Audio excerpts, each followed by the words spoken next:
Hey guys, so we are in Prayagraj and we are going by car on our way to Sangam today.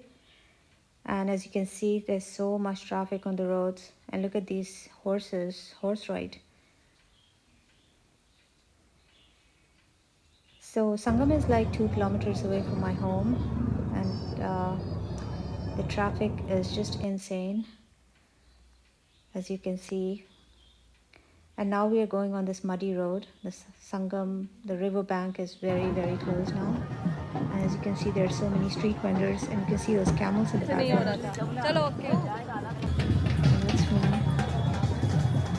Lots of street vendors selling all kinds of stuff. So we rented a boat for 600 rupees, and he helped us get on the boat.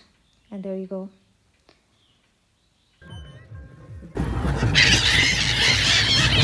Oh my god, look at that.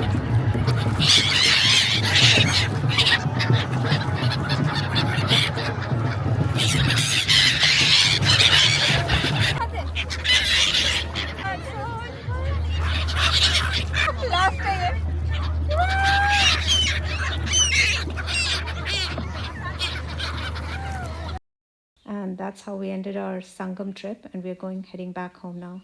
Thank you.